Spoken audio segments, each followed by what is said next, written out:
1.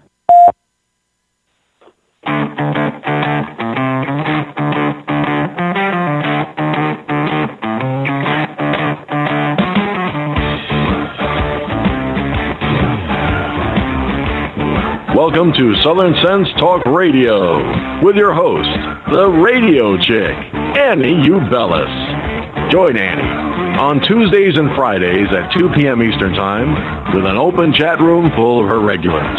And yes, you can even call in. Call 917-889-3675. That's 917-889-3675 to be a part of the action on the phone line. Not able to listen live? Not a problem.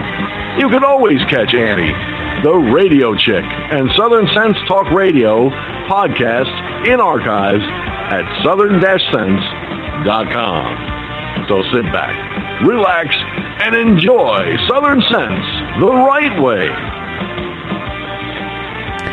Oh, boy, has this been a fun week.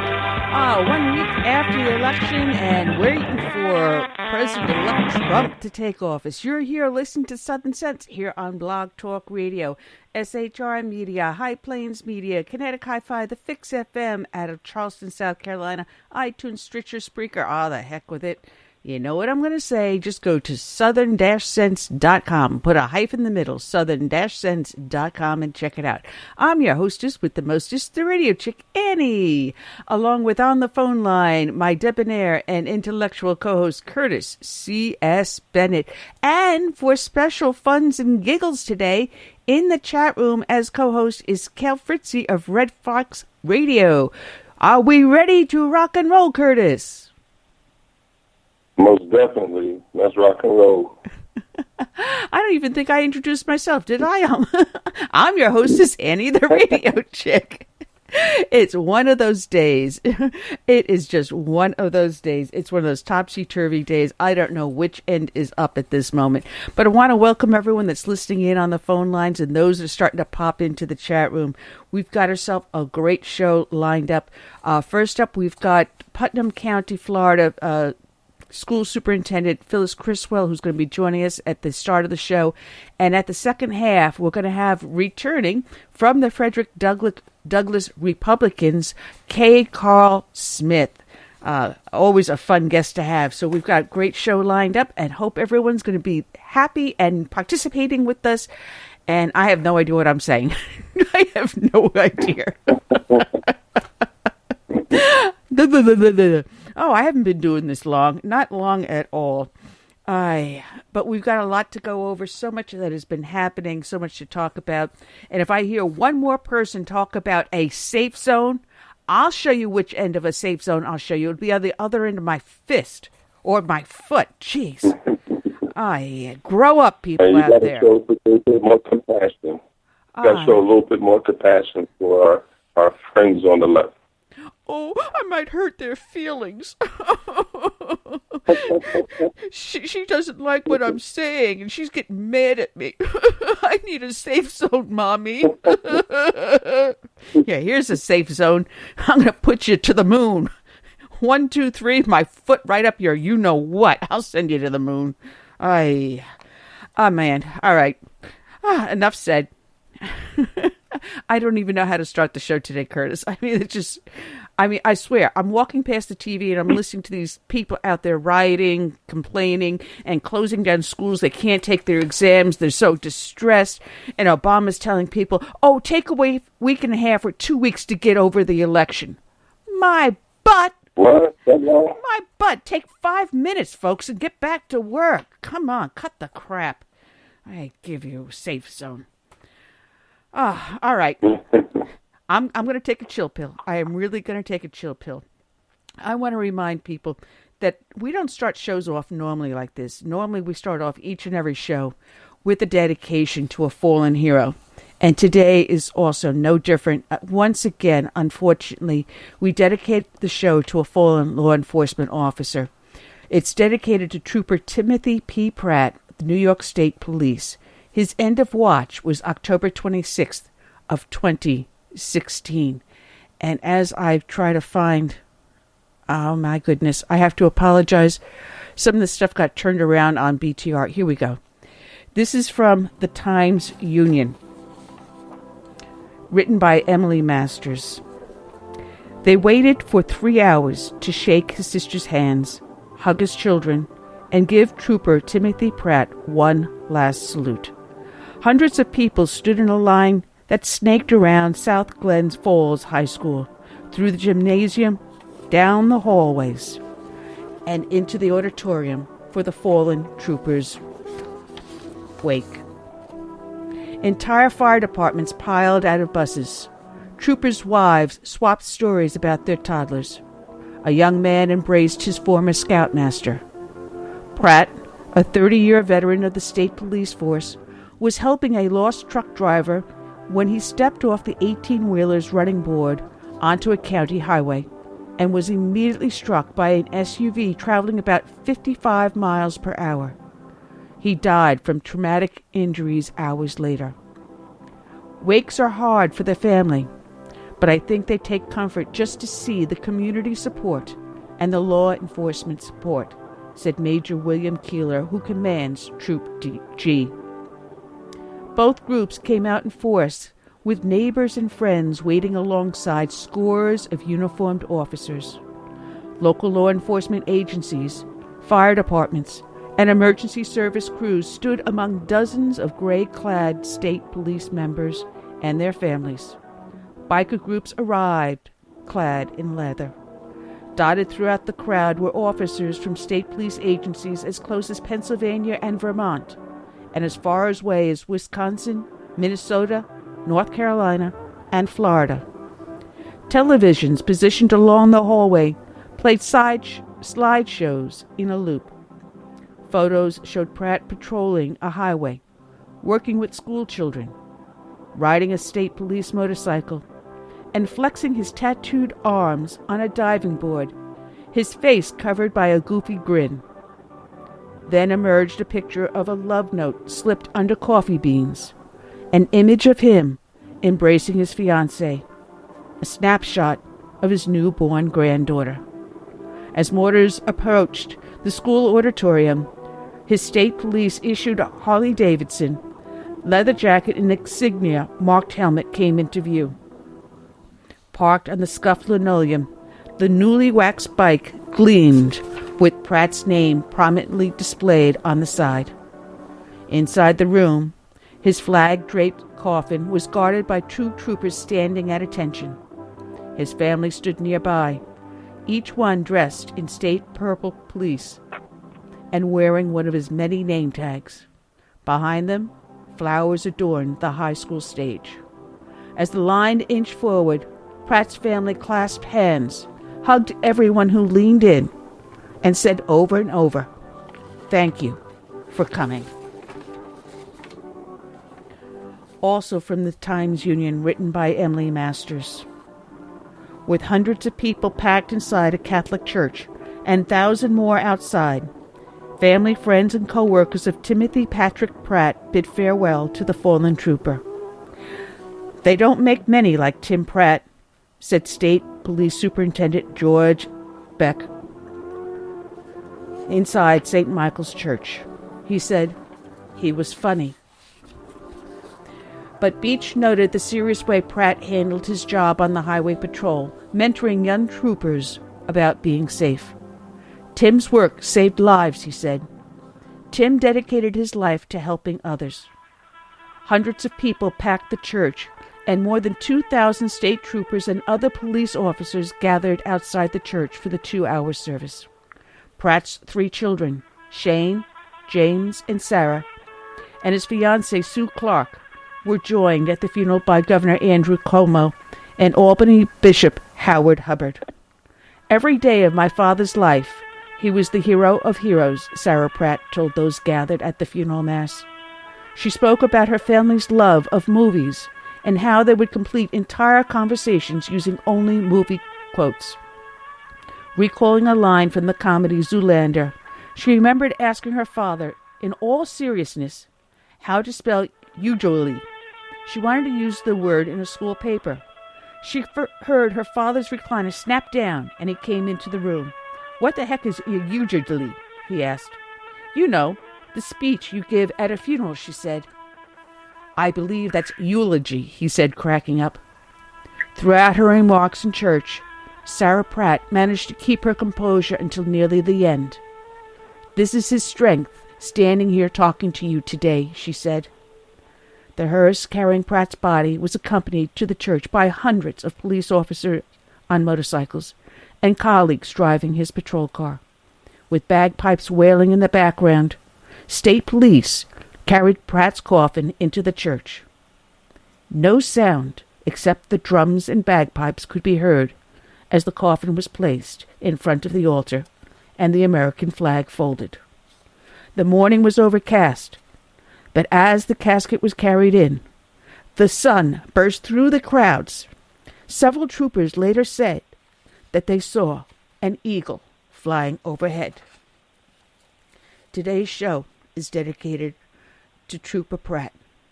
It is also dedicated to all the brave men and women out there that serve as first responders, who every day don their uniforms and voluntarily go out there to protect and serve. It is also dedicated to all the brave men and women who have served, who are serving, and will serve in our military to protect our nation, our freedoms, and our rights. This show is dedicated to all of them. God bless them all.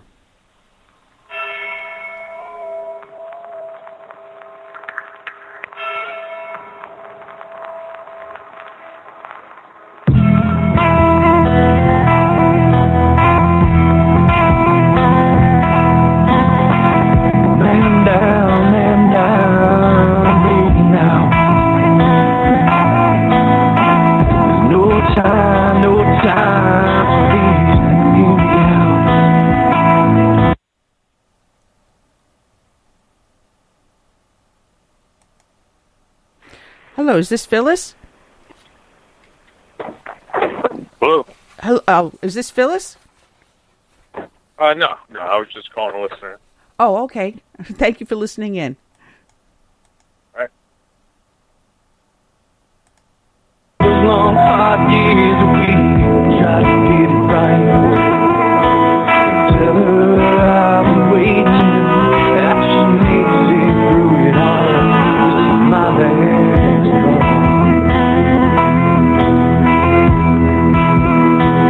But ask her to forgive me, forgive me, forgive me. Tell her I'm sorry, I'm sorry. That I can't be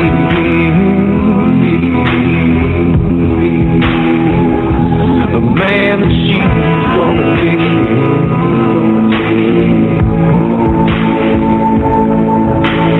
Tell her I'll be waiting where the winter meets the fall.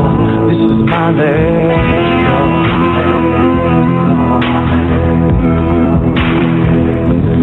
Tell my children that I love them. Oh, yeah.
like a lie.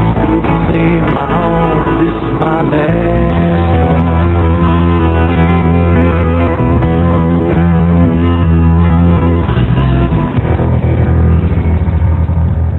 That was Dave Bray, Last Call, which you can actually check out and get by going to his website, Dave Bray USA. Check it out. And we're here back. You're listening to Southern Sense here on Blog Talk Radio, SHR Media, High Plains Media, Kinetic Hi-Fi, The Fix FM out of Charleston, South Carolina, iTunes, Stitcher, Spreaker, all the heck with it. Just go to our radio show, the show name, put a dash in the middle, southern-sense.com. Check it out. I'm your hostess with the mostest, the radio chick, Annie, along with my co-host in the studio, Curtis C.S. Bennett, and my co-host in the chat room today, because Curtis had his internet go down on him, Kel Fritzy of Red Fox Radio. So we got ourselves a rock and roll and good show here, Curtis, today. Curtis, you with me? I can't wait. Can you hear me? Yeah, I got you. Oh, man. We've got so much fun we're going to have today, and we're waiting for our guest, Phyllis Criswell of the Putnam County School Superintendent in Florida, to call in. Hopefully she'll be calling in shortly. But we've got a lot. I mean, it has been one solid week since we've had a new president-elect, and the people out there are still whining, complaining, and crying because Hillary did not get elected president. And oh my God, how did mainstream media get it so wrong, and how the rest of us got it so right. And oh my goodness, we've got to get rid of the Electoral College because the popular vote is the vote that put Hillary in. No, wait a minute. It's Trump that said no, it's Hillary that said no, it's President. Oh, people, grow up. It is President-elect Trump. Deal with it. It's who you got. Grow a pair. The coddling of our youth today is absolutely unbelievable. Curtis, when you think about it, kids that were like 10 or 12 years old are now 18 and 20. They've never known anyone else in office except for Obama, and they are going through withdrawals. How are we going to help our youth today, Curtis? Please. I was the same way that the people who grew up under Roosevelt for 12 years, they got over it. Well, it looks like we do have our guest in the studio, and let's welcome aboard Phyllis Criswell, who is the Putnam County, Florida School Superintendent. Good afternoon, Phyllis. Good afternoon. I mean, we're on a... Hey there, Phyllis. Yeah, we got you. I mean, what are we going to do with the youth today? I mean, they're going into this major withdrawal. Their liberal policies are not going to be, prominent in the front page. They're going to lose their safe zones. Phyllis, what are we going to do with our kids today? What I have seen over the years is a product of every child should get a trophy. Every child should be told they're a winner. Every child should have everything given to them. And we've raised a generation of people who feel offended and entitled. Phyllis, are you using a cell really phone? Sad. Phyllis, are you using a cell phone? Yes. Should I call? I better call you on my landline. Yeah, you're breaking up pretty badly. I'll do that right now. Okay, I'll do that right now. All right, Thank you. While Phyllis is doing that, this is what I'm sending out to all the people that voted for Hillary and wanted a continuation of Obama policies. This is going out to all of you out there. Has this ever happened to you? You vote for a charismatic young politician only to be disappointed by his undelivered promises of hope and change.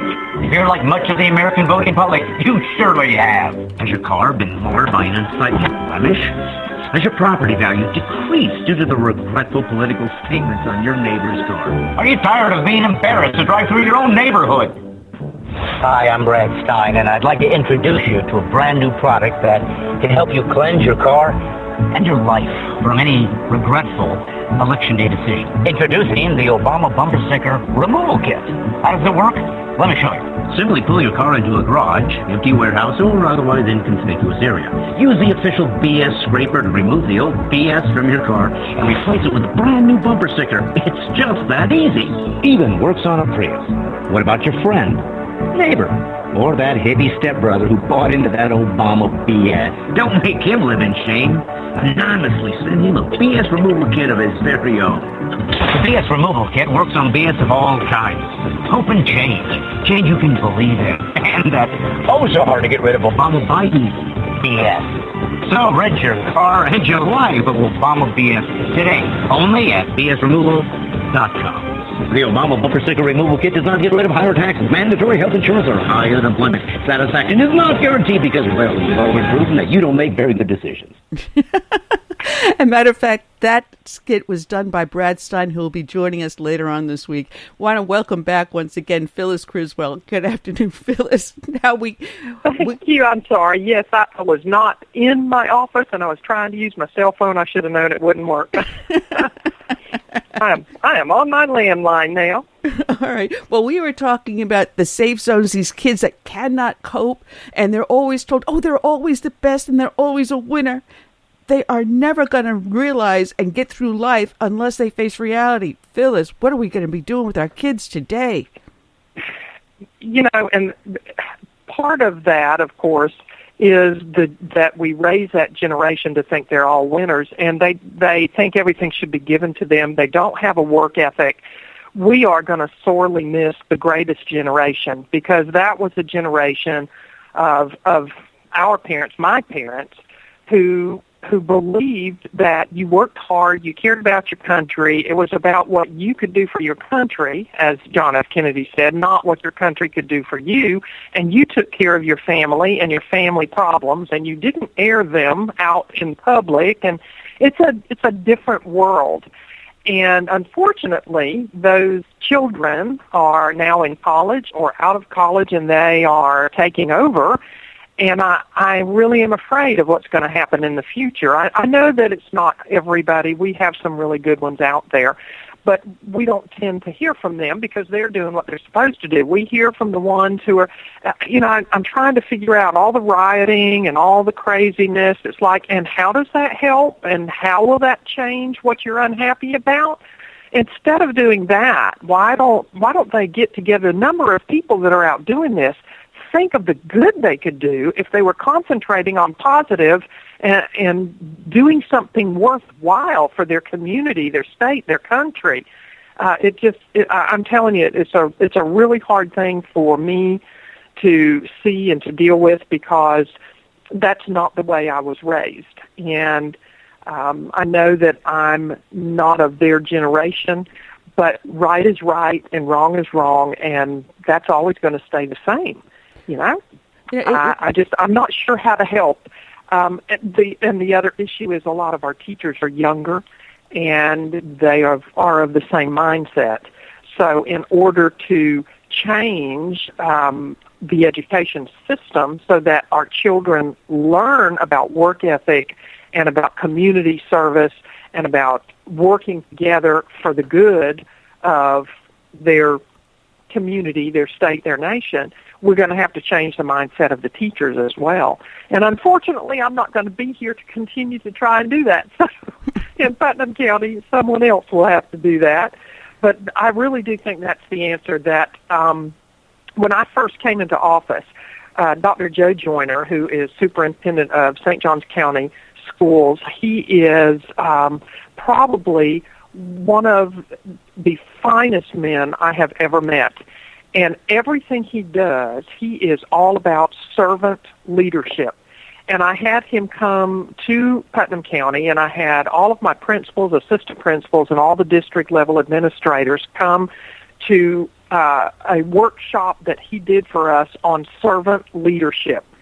And he did an excellent job. It made such an impact on all of those principals and assistant principals, but particularly the younger ones, who I don't know that perspective has really ever been taught to them. And, you know, we need to be the change we want to see. If we want to see good and positive things, we need to be out doing good and positive things. We don't need to riot and start fires and be destructive. And, you know, those things don't help anybody. So Anyway, hey, give a woman a microphone. You have to tell me when to stop. I get on my soapbox a little bit. Well, it's true because, once we started to get ourselves away from the community, from our churches, and when the churches were the ones that were feeding and clothing and helping the poor, we had a unified community. It didn't matter who you were or whatever. Everyone was there to give each other a hand up. But today, it's the hand out. Give me, give me, give me. I want my Obama phone. I want my food stamps. I want my welfare. You owe me. No, I don't owe you a single thing. And right. Believe it or not, my brother pulled this on my parents one day, and he's in his 60s now, but he said, I didn't ask to be born. Well, gee, I can't think of a single person that asked to be born. So, Exactly. So how do you get that you owe me mentality? If you're out and about with people that have that mentality and that's who you hang out with, you eventually adopt it yourself.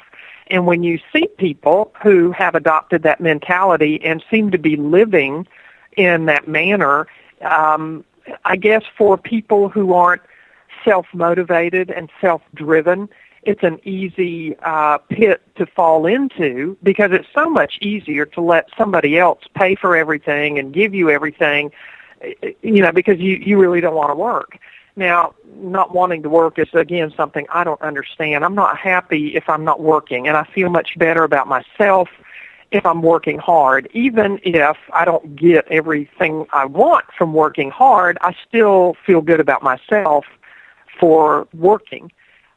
Everybody doesn't feel that way. And again, how we raise our children is really going to set the tone for if that stays the same or gets worse in the future or if it gets better.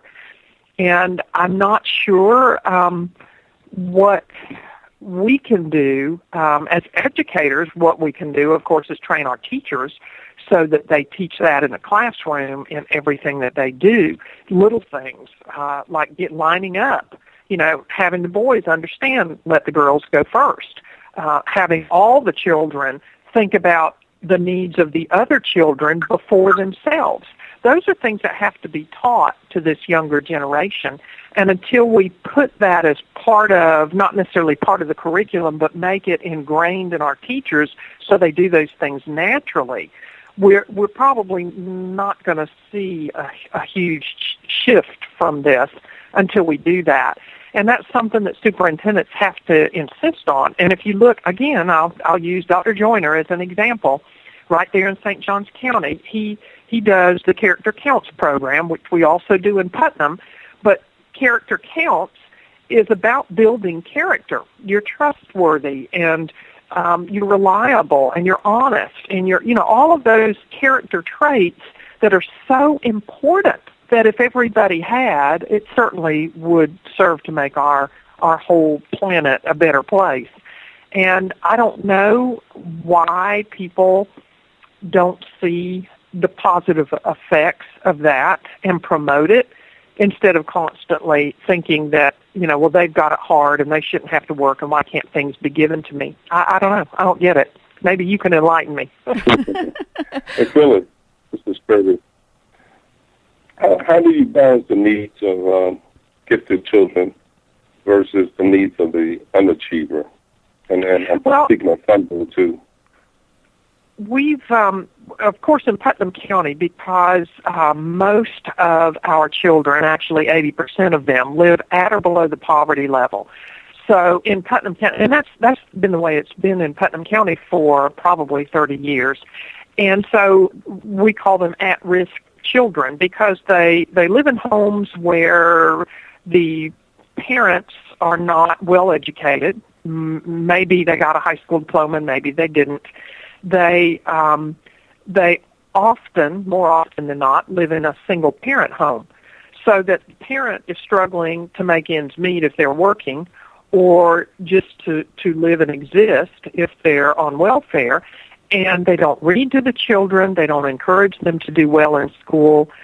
They don't try to get them to look at something different. In fact, one of my principals recently at one of the elementary schools said, Oh, my goodness. I had to go and have a discussion with a large group of parents because their girls were coming to school, and as I'd walk room to room and talk to the kids about what do you want to be when you grow up, and my girls were telling me I ought to be a single mother. Well, Mom was sitting at home, and she's getting welfare and food stamps and Medicaid, and she gets to sit home in her pajamas all day and watch TV. And that's what they want to do. They want to come to school. School is work. You know, if you're learning, it takes some effort. And these girls didn't want to do that. So to change that mindset, it's a really tough thing to do. So we have to figure out how we can do that legally according to law. And then you have to also provide something for your students who are academically successful and want to pursue the academics. And so most school districts have programs for both kinds of students. And Putnam County did not until recently. 3 years ago, I started a Cambridge program here in Putnam County. Every school district in the state either has a Cambridge or an IB program, that's International Baccalaureate, or they have both. The larger districts have both so that the kids have a choice. Our district is not large enough for both, and we didn't offer either, and I felt like it was something that we needed to do. I started a Cambridge program because at the end of the Cambridge program, when you complete 9th through 12th grade, you automatically get the Bright Future Scholarship from the state. So that means children can go to college even if their parents can't afford it, and that's a good thing for the children and the parent. So that's why I started that. But I didn't want to do like other school districts. I didn't want the Cambridge program to just be 9th grade through 12th grade. I made my program kindergarten through 12th grade. And it's an option. It's not something they have to go to. If they want to attend that program, they and their parents have to fill out an application. They have to have good school attendance and good discipline before they can even apply. And then they need to have a grade point average that is 2.8, 3.0, or higher in order to get in. And we work with the children. Some of them have parts of what they need, but we see real potential in them. And we know if we get them with other students who are studious and who care and have good conversation during the day about what they're learning, that it can certainly help children to focus better and to move in that direction.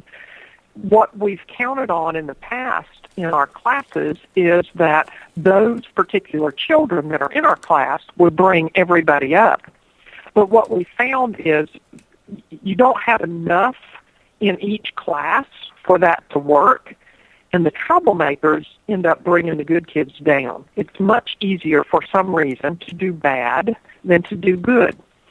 And so for our children in Putnam County, to be fair to them and to give them an opportunity, if they choose to take it, to get a kind of a academic focused program that once they've completed it, not only will they have many college credits to their name when they graduate, but they will leave here with a kind of background, academic background, that will allow them to, as I say often, compete with the Ponte Vedra children of the world. Because those children have advantages, they go places, they see things, they're exposed to things that the children in Putnam County never will be. So I've got to find a way to prepare children to leave here and not be mesmerized by what they see and unable to adapt. And that's what this program is doing for them. And then we continue all of the at-risk programs that we've always had. We've just had to add the academic programs that haven't been here. And now we're meeting the needs of both the at-risk students and those students who are academically gifted and focused. So it's a challenge for any school district, and the larger the school district, the more challenging it is, because then you have to find the teachers that are certified to teach, and not only certified, but you've got to have people with the right personality who care about that at-risk child if they're going to be working with them, or who can work with that gifted child who sometimes can speak on an adult level and challenge you in an adult manner. And if you don't have the right personality, that's really hard to handle. So there's a fine line there of getting the right adults with the right children to give every child the best advantage possible. Well, Phyllis, does Putnam County have anything like a Big Brothers Big Sister program or an ROTC program where they can have people that mentor and be there as examples of what people can achieve in life? We do have an ROTC program at every high school. We also, in South Putnam, in the Crescent City area of Putnam County, we have some wonderful people like Angel Duke, who is working with a group of girls in a program she calls ROPI, R-O-P-I, and I'll have to think a minute for what that stands for, but she is mentoring young girls. Her husband does a group called Boys to Men, and he takes boys that are at risk, and they do activities, they work on projects, they have become entrepreneurs, they're raising money for some of the things that they're doing, but they're working together and learning the character traits that they really will need to become the kind of young men that we're going to need them to be. And, of course, Angel is doing the same thing with the girls, and I commend them. I wish I had a program like that in not just in Crescent City, but in Palatka and in Interlochen, but to find people who will dedicate their time to these students when they get out of school to do these kinds of programs is really hard. We had a YMCA, but it could not survive here financially, so it closed down. So anything that gets done in Putnam County, for the most part, you have small groups of people here and there doing things for children, but it's not a concerted effort because there's not a large enough number of people who have the time or the money to put into it. So that means most of it falls to the schools. And unfortunately, our state legislature, who determines what we teach in every subject at every grade level and what the children need to learn and how many minutes each day they need to spend in those subjects, it has cut down on the time we have during the day to really have time to teach children character and to teach them about community service. And those are things that used to be done years ago. It was done when I was in school, and, that was back when the dinosaurs walked the earth. So trying to get our legislature to listen about what children really need. And I tell people all the time, I would rather live next door to people who didn't graduate from high school, but they have a work ethic, they work hard, they don't expect any handouts or anybody to do anything for their family, they support their church, and they're active in the community. I'd much rather live next door to somebody like that than a college-educated person who has attitude and poor character and doesn't go to church and doesn't support the community. So it's like, what are we trying to do with our children? Education, there's more to education than just academics, but the legislature has focused that to the point that it's detrimental to the community. And that's what really bothers me, that nobody up there will listen when the superintendents try to talk about the education of the whole child. And just to educate them academically is not doing them justice, and certainly is not serving the community, the state, or the nation, because we're leaving out a huge part of what used to be done at home, but is not done at home anymore. And if the schools don't do it, I don't know who's going to, because unfortunately most of these children don't go to church, and they could get it from church if they were in church. So lots of issues there that I think could be changed if we could get our legislature to not use education as a political football. And the other thing that they don't understand, when you grade schools, just because you have an F school doesn't mean the children aren't learning and growing. Those children had so far to come to begin with that they're not going to be where the state wants them to be, because the state sets goals for children And only those children that are academically successful can meet those goals. These children have a long way to go and catch up. They have tremendous growth, but they don't get where the state wants them to be, so they end up with a D or an F. And that's unfair. It's unfair to the hard work of the teachers. It's unfair to the children. And then what it does economically to the community.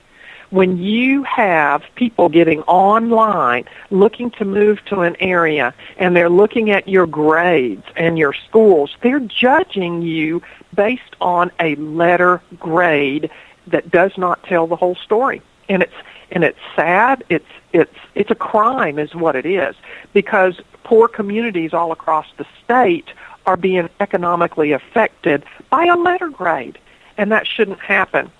Because I can tell you, anywhere in the state, if you go to school and you want a good education, you can get one. But it doesn't mean you sit there and expect everything to be done for you and given to you. It means you're going to go in and you're going to work and you're going to put in some effort and you're going to learn. Because anything that you do that is worthwhile takes effort. And you're only going to get out of something what you put in it. You put nothing in, you get nothing out. You know, it's funny, but it's the instant gratification society that we have today. You know, it's easier to watch these reality shows like American Idol and think that one day you can stand in line for a few hours, go up on the stage, sing, and also become a multimillionaire overnight. That mentality isn't working. It does not work. People don't realize how much hard work really truly goes behind being successful. And I got a gentleman who's going to be on our show later on this week, or next week, I'd rather. And he said the greatest thing about America is that America gives you the opportunity to fail. What other countries don't do, and people think the word fail is such a bad word. What other countries don't do not give you the opportunity to at least to try, to attempt.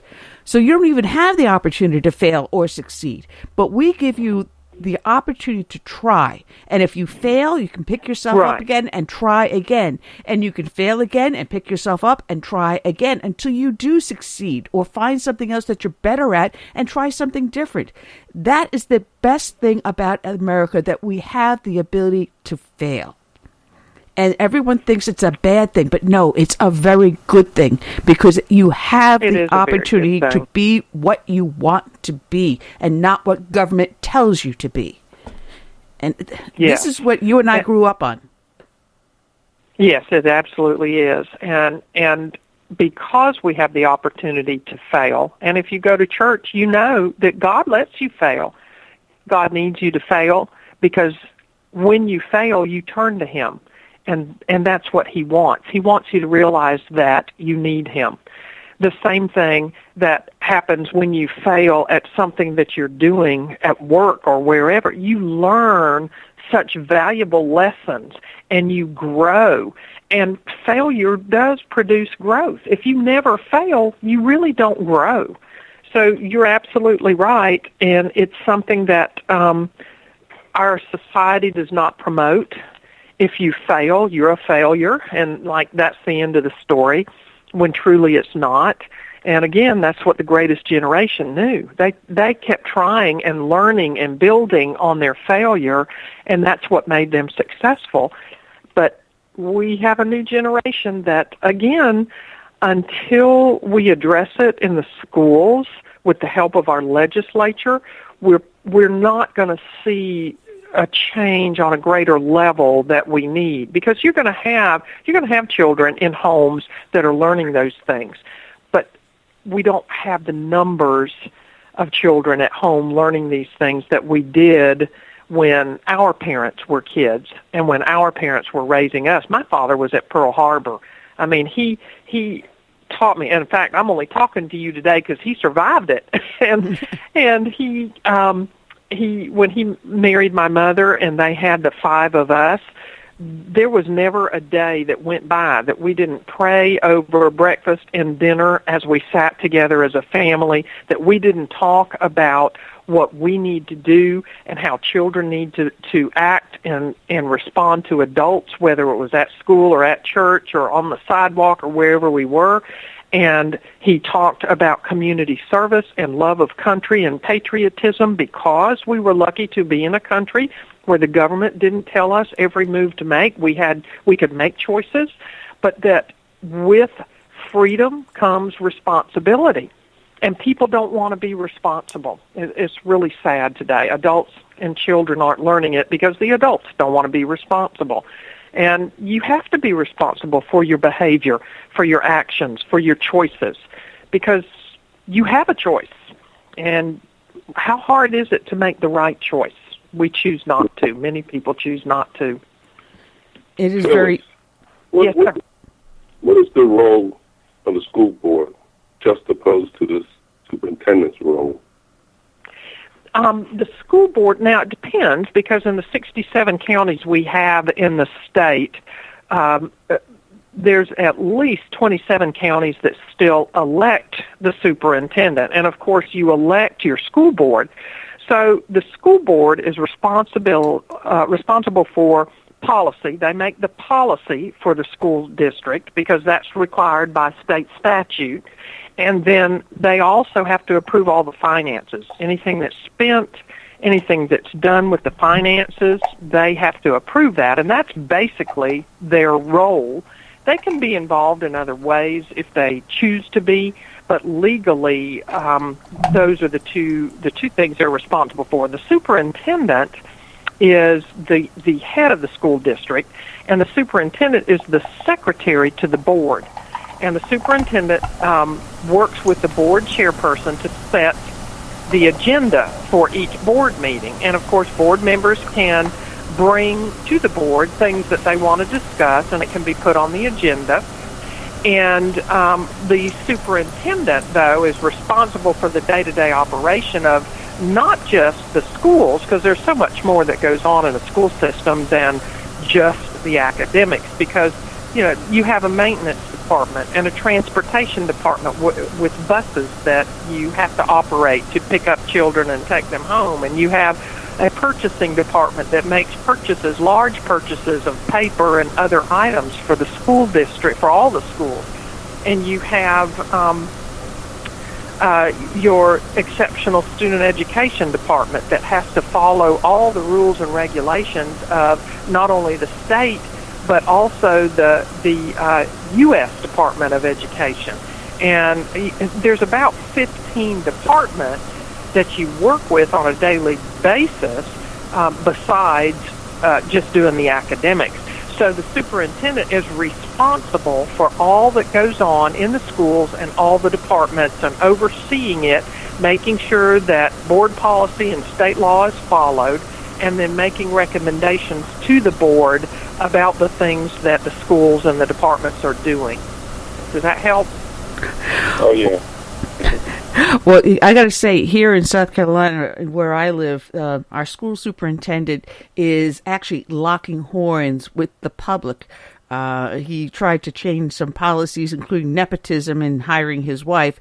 And because of his actions, he found that several seats in the school board have changed from pro-superintendent to anti-superintendent. So he's going to be finding himself next year at quandary with the superintendent with the school board. They're going to be locking horns. It's going to be very interesting to find out whether or not they end up handing him his walking papers.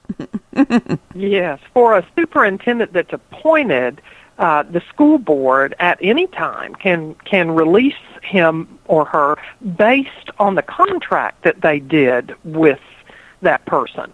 Now, an elected official is not really responsible to the board. They're responsible to the voters. However, there is state law and board policy that still has to be followed. But here's where the character issue comes in. Anybody knows that it's inappropriate to hire relatives. That's just not an appropriate thing to do. And if you have the best interest of your school district at heart, you're going to always do things that show the kind of character that you have. And I again go back to Joe Joyner in St. Johns County here in Florida. He sets probably the best example in the state of always doing what's right. His character is beyond reproach, and you don't find many people like that in our society today. It's really sad, but in America, because we have so much freedom, and just looking at what's happened with our new President-elect Trump, people are sick to death of politicians, and Mr. Trump is not a politician. People are sick to death of the liberties that our elected officials have taken with money and with salaries and with benefits and with hiring of relatives and friends, and they're looking to somebody to change that. And that's why I don't know why people were surprised that Trump won. I knew all along he'd win. You can't keep doing what you've always done, especially when it's inappropriate, and expect to get something different. You're going to get what you've always gotten. And what we've gotten in the past, because we don't have the greatest generation running things anymore, we've seen things go downhill really rapidly. And I think that people across this country are tired of it, and it is not, or has not been in a long time, a government of the people, by the people, and for the people. It's the politicians. If you look at Obamacare, and you notice that the politicians in Washington exempted themselves, so they didn't have to participate or be a part of that. They give themselves raises. They give themselves an incredible retirement. The things that they're doing are not about the people and what's best for the people in the country. It's about what's best for them. So somebody's got to put a stop to that and do things right for a change, get us back to where we were when we were the greatest country. And I have no doubt that we still are, but we have some amends to make and some things to change and do. And I certainly am hoping that Donald Trump is going to be able to do what he said he wants to do, because it spoke to the people of the country, and that's why he's the president-elect. So hopefully we'll see some things change, and if he sets that example, maybe it'll filter down to the states and the communities as well. Well, you know, I do take cheer in some of the things that are going on, especially with this election, because we've got a record number of men and women that are veterans now coming out of the war on terror. And they are stepping up into positions of power and responsibility, and they are leading by example. And they're both on the Democrat and Republican side. And you see these young men and women coming out of the military service and continuing to serve our nation as elected officials, as leadership role models. So maybe there is a way we can rescue the younger people coming up now that you are teaching by having them show as role models. This is how it really should be done. Because these kids are out there now marching on the campuses with these safe zones, crying because Trump is elected, crying because they didn't even bother to get out to vote. And now all of a sudden the person they want to be president isn't president because they never took the responsibility to get to the polling place to vote. Showing them, hey, listen, you can't. Exactly. This is not the way it goes. This is not how life is. You can't have your safe zone. There are no safe zones in the world, to be honest. It's what you make it to be. Exactly. Yes, absolutely. And I think that our military has always been a wonderful example.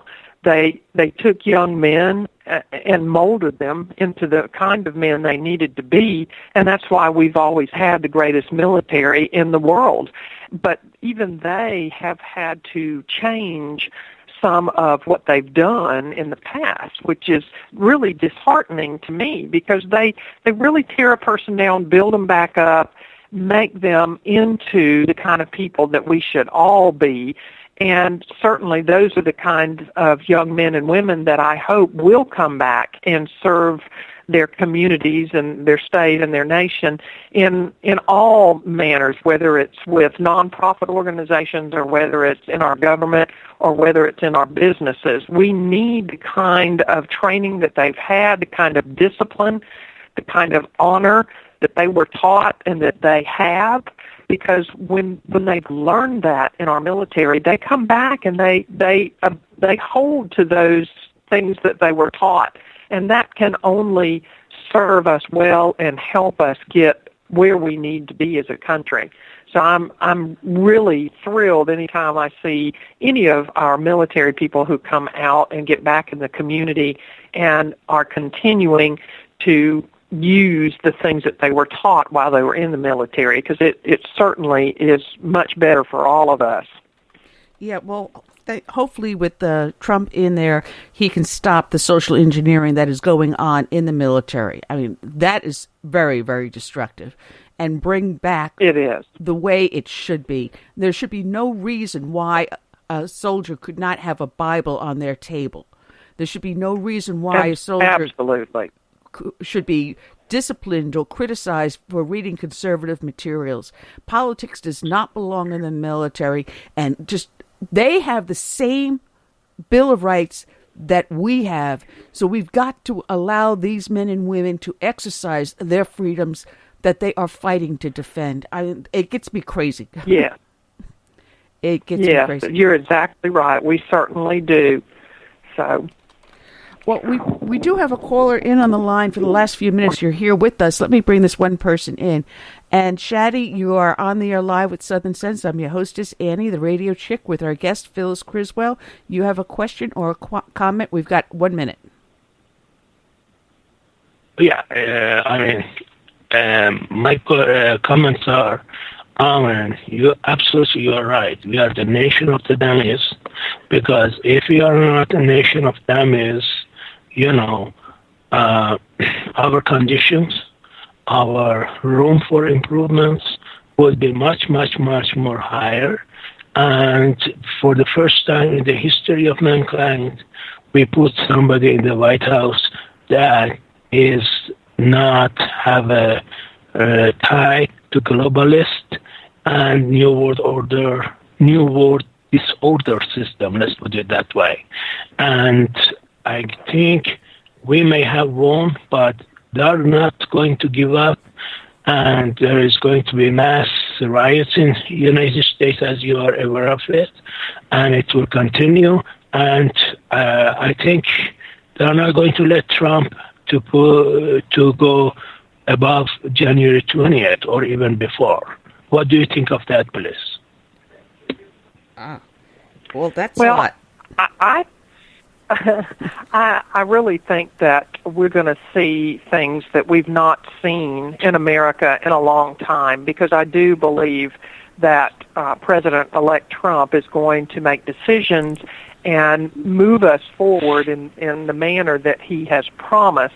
I think the fact that he has a majority in the House and the Senate that are Republicans is also going to help us. I think that they're going to work together. And if they have no ulterior motive but helping the country and making things right for all the people, I really think that we're going to see a difference, and it may happen pretty quickly. And I think that that's what everybody is hoping for. Of course, he doesn't take over until January 20th, but I like the fact that he's working with his transition team. I like the fact that he has his family on that transition team. I think that all of us love our family, and most of what we do is for our family and with our family. So that to me says a lot about him as a person. It promotes family. It says that family is important. And we know from reading the Bible that family is important. It's something that God created and promotes. And certainly we need to adhere to that. So I think we're going to see things that we haven't seen before or that we haven't seen in a long time. And I think that even though he doesn't take over to the 20th, I think we're going to see some changes in a lot of ways prior to that, and definitely in attitude, and maybe across the country, a change in attitude of people. And instead of fighting it and being angry about it or crying and pouting because you didn't get what you thought you wanted, if we would embrace what we have and all of us work together. It doesn't matter where we live, on a deserted island or in the middle of New York City. We're all still human beings. We're all still people. And we're all going to have differences. We always will. But we have enough in common that if we work together, we certainly can make things better for everybody, no matter what your thoughts or ideas or beliefs are. And that's what we should be about. And I certainly hope that that's what we're going to see from President-elect Trump and his transition team. Well, Shadi had mentioned the riots are going on, but you see them, they're starting to calm down because Trump is making appointments. Now, they're talking about ambassador to the UN being a gentleman, I believe his name is Gillum, who happens to be openly gay, who served as a spokesman for the UN, U.S. ambassador in the past. And he's putting people in place where he's actually going to the left and saying, you want diversity? I'll give you diversity. You want, your section of society to be representative? I'm putting people in places that will represent you. So you're seeing Trump countering all the left's arguments.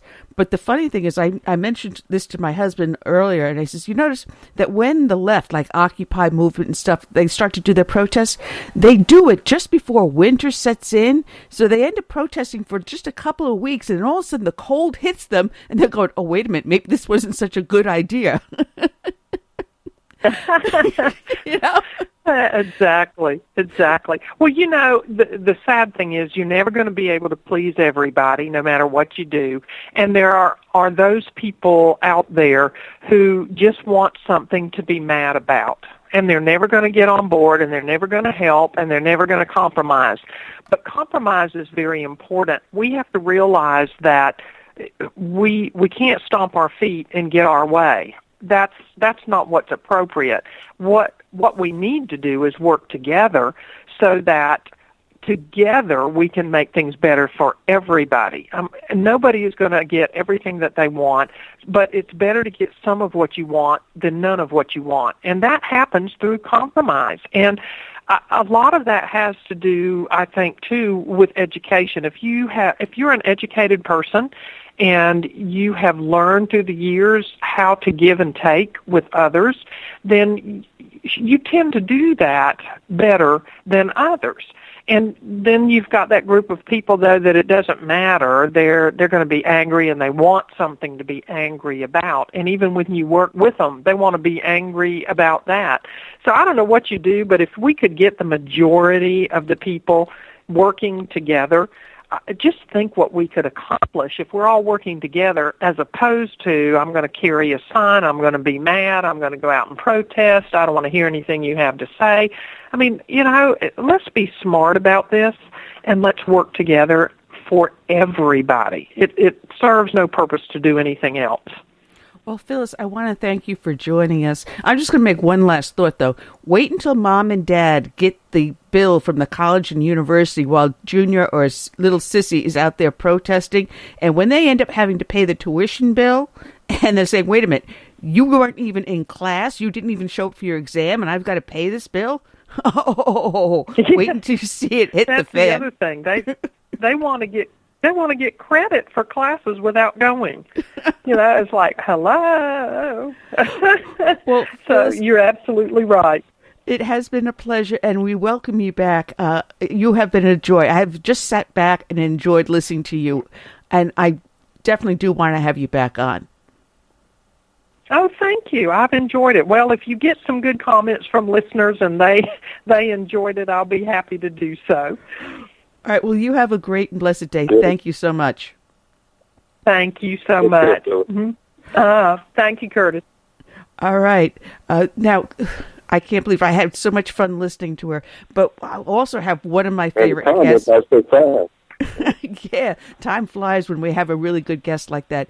But I also want to welcome aboard, coming back for a repeat performance, and I apologize. It's been 2 years, my fault, for not getting a hold of this gentleman. Want to welcome back aboard KCarl Smith of the Frederick Douglass Republicans. Good afternoon, Carl.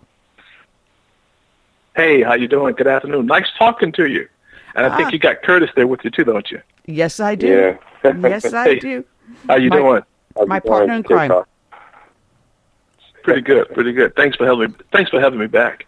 Man, I mean, there's so much to talk about, and we had Phyllis here, who was with the Putnam County School District, and unfortunately, she didn't win her election, but she is a font of information, fun to talk to. But we were talking about all these kids out there today that are crying in their oatmeal because Hillary Clinton didn't get elected. You've got the media going, what the heck did we get wrong? You got the pollsters out there goes, how did we get this so wrong? When all along there was people like Curtis, myself saying, wait a minute, don't trust the polls. Polls can be made to say whatever the media wants them to say. They can read them any which way and tell you whatever they want to tell you. Look at the crowds. Look at the number of people that show up for a Trump rally compared to the 20 or 30 to show up for a Clinton rally. And that will tell you how people will vote. So how did they get it wrong? That's right. And then polls don't. Yeah. Well, how did they get it wrong? They knew the answer, I think, at the beginning, that it wasn't looking good for them. So they wanted to make sure that we could be listening to their false rhetoric, that we'll be somewhat disheartened and not go out and vote. Because they knew that, in my personal opinion, Hillary is so flawed as a candidate that Bozo the Clown would have beaten Hillary, to me. And she's that bad of a person because she's just that corrupt. And there's a reason why I think 1 million blacks who voted last general election did not vote this time. 1 million. So that's a strong statement that they're looking for an alternative. They're tired of the games that people play who are inside the Beltway part of the system. So therefore, either they don't vote or vote for a person who's outside the system, and that apparently is Donald Trump. So I'm delighted with the results, to be honest with you. I mean, I'm really happy. Any Republican, well, maybe Kasich not, but any Republican out there would have been able to beat Hillary Clinton. I don't care who it was. Whoever we put up was going to beat her. It's just exactly that simple. Exactly right. And I had people contacting me from the Never Trump crowd saying, well, I can't vote. I'm just going to do a write-in. I'm going to not vote for a president. I'll vote for everyone else. I'm just never. And I would say, listen, a pet rock is better than Hillary in the White House. So think of Donald Trump as your pet rock. Yeah. Okay, Carl. Yes, sir. Do you see this like I see it? The next 2 years seems to be a great opportunity for our side to educate minorities about their historical bond, with the Republican Party. I'm going to do my best to continue to educate them. Can you tell us a little bit about your efforts with the president? Yeah, that's a great question, Curtis. I think that in order to because right now, in my personal opinion, the Democrat Party and the liberal left, they are so vulnerable right now. That's why you see these demonstrations out in the street. They're vulnerable. They had their backbone broken in this last week. So I'm not optimistic that the Republican Party can take advantage of this low-hanging fruit. It's going to be people like you and myself who are in the trenches, the grassroots level, who have a message and a strategy to get out there and change hearts and minds. The improvement that needs to take in terms of diversity outreach is not going to come from the top down. Because it's just that, I don't think the Republican Party is structured that way. They're so inept when it comes to outreach. And so it's going to be people like you and I who are there on the ground every day, engaging people with a message. That's what's making the difference. So we got to help the Republican Party with this if they want to listen. This is funny because our last GOP county meeting, we were talking about how we do go outreach. How do we get more diversification into our county party? How do we get out to the youth? And I said, wait a minute, there are groups out there. All you have to do is reach out to the groups like the Frederick Douglass Foundation.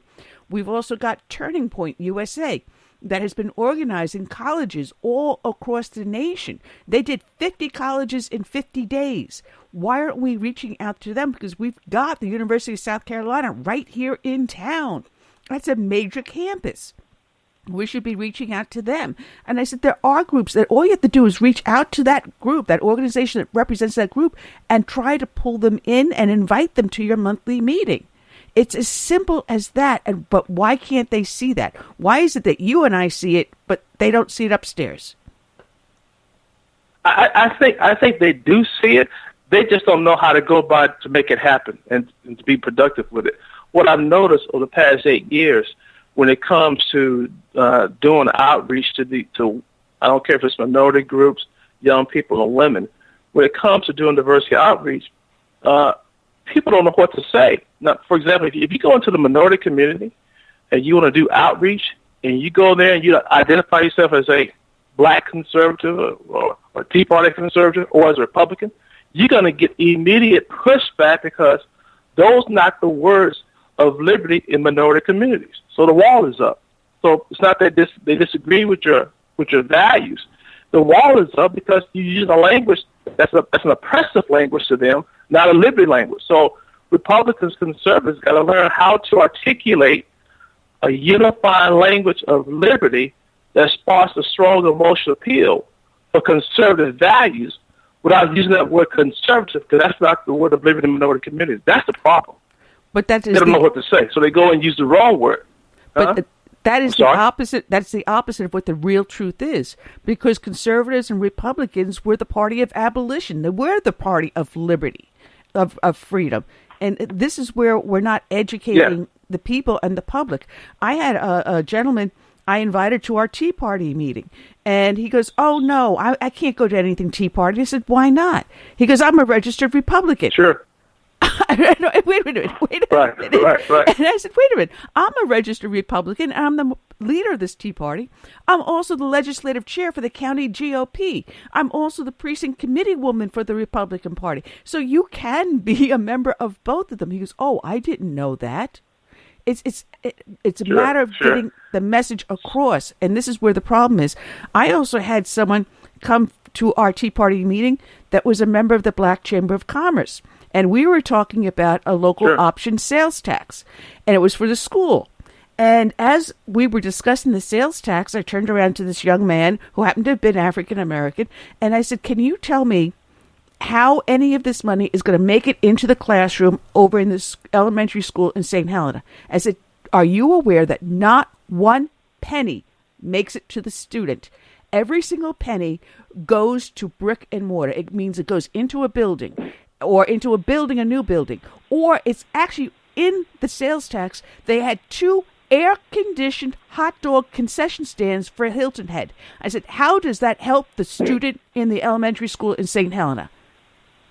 And the kid goes, "Oh, I don't think I'm going to vote for the sales tax." It's the education. We've got to get that word out.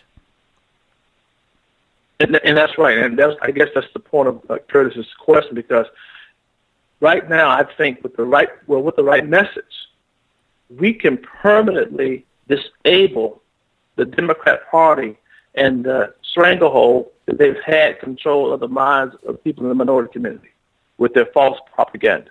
So we got to come up with a strong message, a methodology, and teach people how to engage. Because as the Fred does Republican movement, that's what we've been doing for the past 8 years, changing hearts and minds, teach conservatives how to go and talk to anybody about your values, take control of the narrative, and then start framing the narrative and getting people to vote their values. That's what it has to be. But it's not going to come from the top, is my point. It's going to come from the grassroots level, and any changes that are going to turn the Republican Party has to come from the top, from the bottom up, not the top down. I haven't seen it happen. Well, there's one thing I noticed in this election is that we've seen more minorities coming out and proclaiming themselves as Republicans. And people that in the past were afraid of coming out publicly because they'd be called Uncle Tom or a traitor or this and that, they're now proudly stepping forward. They're putting up videos up on YouTube. They're announcing it on Twitter and Facebook and whatever social network is out there. But now people are no longer afraid, I think, with the election of Donald Trump, to proclaim themselves a Republican. I'm not seeing that happening. There have been some blacks who've come out of the shadows, but there's not a lot of them, because when you come out and you brace yourself to use the word Republican and conservative, you're going to get immediate pushback from family members, friends, and fellow citizens. They're going to humiliate you. They're going to ostracize you. So there are a lot more that's in the shadows. And I personally don't think the candidacy of Donald Trump made it even easier. It's made it tougher to come out of the shadows. Some have, but the majority, the dominant trend is that's not what's happening. Some have come out, but that's not the dominant trend. And that's something we're working with. Well, because what has to happen was when someone comes out of the shadows and embrace themselves or publicly tell the world, I'm a conservative or I'm a Republican, what has to happen, we have to teach that person and educate them how to deal with the pushback. Once we do that, you're going to get more to come out. But a lot of them are not going to come out because there's going to be some pushback when they go back home and tell their family members, like that 7-year-old boy for voting for Trump. That's the real world. Well, it kind of reminds me of what happened in this election. There was a silent majority that would not admit that they were for Trump when it came to the posters, but when it came to election day, they were all over the place. That's right. That's right. Curtis. That's why you and I keep telling leaders of the Republican Party when it comes to the minority electorate, that is your low-hanging fruit. But you got these political operatives in the Republican Party who tell candidates, hey, don't worry about the black vote. You can't get them. You can't get them to vote Republican. No, it's because you don't have a message that resonates with us. That's why. Once you have a message that resonates, it inspires us, you'll get our vote. But that's the problem. They never had a message. And Trump kind of pushed that envelope that way a little bit. But there's some more things he needs to work on to be more of a unifier in his message. Now, where do Frederick Douglass fit in all of this? Can you tell us something about Frederick Douglass, why he's so important, and what we can garnish from his life? One of the things and I thank you for the question, one of the things that when you read Douglass's life and his relationship with Abraham Lincoln, when you remember when he first campaigned for office, he said some racist things because he believed that blacks and whites could not coexist. And Douglass challenged him on that. Matter of fact, Douglass worked with Lincoln, agitated him to improve as a statesman, as a leader. That's something we need to do with President Trump, soon to be President Trump, is to work with him, help him to grow and develop as a leader and a statesman. He's never been a politician before. So we do that by being involved in the legislative process and agitate him, support him when he needs our support, and agitate him when things are not going the way that according to our values. So Douglass gives us the blueprint on how to do that because he did that with Lincoln. And by doing that, he helped Lincoln save a nation because the United States was divided because of the Civil War. So the writings of Frederick Douglass and the life of Frederick Douglass gives us the blueprint that we could use today to keep presidents and politicians in check. There's so much Frederick Douglass can teach us, and people are not learning the history of our nation. And this is the biggest problem we have with students today. The young people coming up, the young people that are now eligible to vote, don't know the history of our nation. So how are we going to educate them and teach them so that they understand what liberties and freedoms are at risk? I think it's going to start with us, with our own circle of influence, by us being out there and talking to people, going to schools and talking the next generation through your own circle of influence. That's exactly what we're doing. Give me an example. I was in August of this year. I was in Providence, Rhode Island. Spoke to a group of 40 to 50 Latino, Black, inner city, Section 8, grew up under Democrat influence in their families. Some of them, I understand, were members of Black Lives Matter. And we went there, gave a presentation to them, gave them the Frederick Douglass Republican Message of Liberty, the Frederick Douglass Liberty Message. At the end of the presentation, all of them became part of our movement. These are people under the age of 30, all millennials. They all joined the Frederick Douglass Republican movement, and since that time, they all joined the Providence Republican City Committee, which is a local Republican organization in the city of Providence, and they took on leadership roles. But what happened was, when they first made this switch, as we talked to them, when they went back home and told their family members they're Republicans, they're conservatives, they got a lot of pushback. So we had to teach them how to handle the pushback, how to handle the pushback coming from your family members and friends. Now, some of the people who criticize them for being conservative Republicans are now part of the Federalist Republican movement. So that's what has to happen. And that's a part of the message. That's what we do so well. Did the same thing 2 weeks ago in Tuskegee, Alabama. They had a forum where they invited a representative from the Republican Party, an official representative from the Republican Party, and an official representative from the Democrat Party. It was at Booker T. Washington High School in Tuskegee. My state chair, GOP chairperson, could not make it, so she called my organization, asked us to represent the GOP, so we went. My brother actually went, and I came up later, and I videotaped it.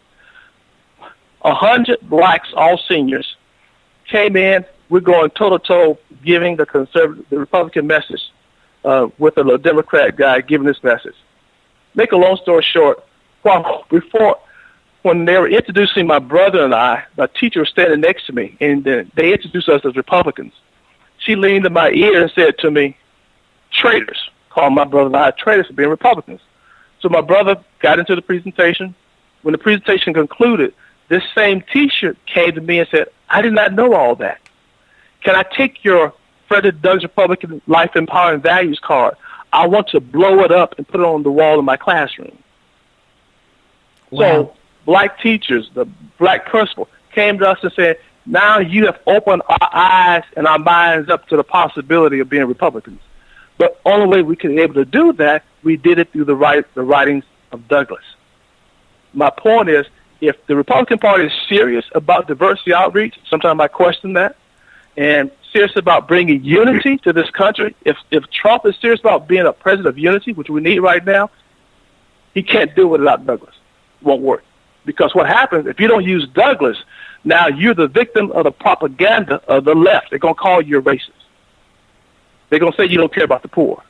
But you got to, President Trump has to understand, and conservatives too, that we got to learn how to inoculate ourselves against the vile and malicious propaganda attacks of the left, playing the race card.